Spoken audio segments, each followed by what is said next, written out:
pokušamo što pre da zaboravimo i da se okrenemo utakmici protiv Armaniju, koja nam znači sve, bukvalno eto prolaz top 16.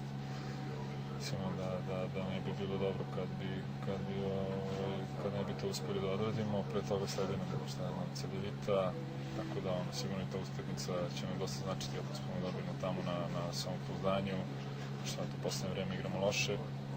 Tako da eto, mora da sad ovaj naredni period do sledeće utakmice da izvučemo neke pouke, da vidimo gde smo grešili, pa da sledeće utakmice da igramo mnogo bolje.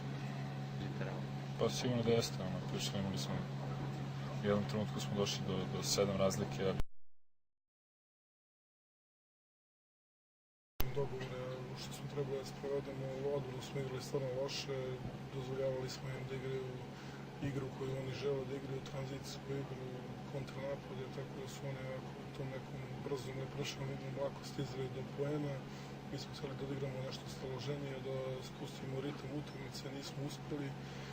I kažemo, u odbrani smo loše igrali, mnogo lošu napade, manje više funkcionisalo, ali u odbrani je baš škripo. Da onako svoje redove konsolidujemo posle, da kažemo, ovog sad ne tako sjajnog izdanja i imamo vrlo tešku utakmicu od Valana protiv Cedevite u Zagrebu i morat ćemo da se pripremimo mentalno i da kažem, poradimo na tim nekim sitnim detaljima koji, ako hoćemo da dobijemo tu utakmicu, to nam je utakmica za život znači.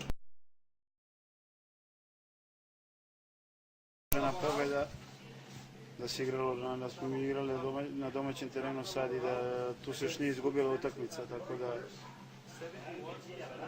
osiguralo se to prvo mesto, sad da treba da iskoristimo sve to, da osvojimo neki trofej.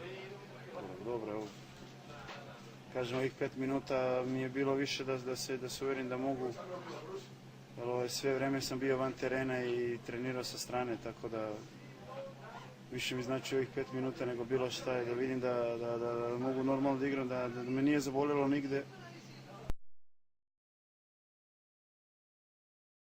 Ako ima ideju da dobije, ali otprilike trebali smo napravimo jednu dobru utakmicu, to je bila prvi onako neki naš cilj. I negde, ajde, posle tog otvaranja utakmica uvodnih minuta, gde oni su odlepili neku razliku, mi smo uspeli koja je bila na terenu, nismo mogli da napravimo, da se aklimatizujemo možda na taj način suđenja i tu, mislim, 2 faula, odnosno, po meni se učinilo da su 2 faula bila na Raduljici, taj faul u napadu na Peri Božiću, za to vreme oni su otvorili kontranapad i otišli su tu na nekih, koliko beše, 10-12 razlika. Igrali dobro i istrčali i šutnuli za 3 poena, praktično Kerol nam je dosta pravio problema, ne samo svojim šutom, morali smo da ga jurimo u pojedinim trenucima. Tačku postoje, ali za to mora se bude jako precizan i pre svega mora da se kreće iz odbrane. Mi u odbranu u tom trenutku nismo odigrali. Da presložimo redove i da i utakmicu koja nas čeka u subotu protiv ovoga Cedevite, bez Milana, i tamo sledeća utakmica Euroligi Armani koja je odlučujuća, da pokušamo da izgledamo daleko drugačije. Mislim, veliki nas posao čeka, narednih 7 dana i toga sam svesni ja i toga su svesni momci.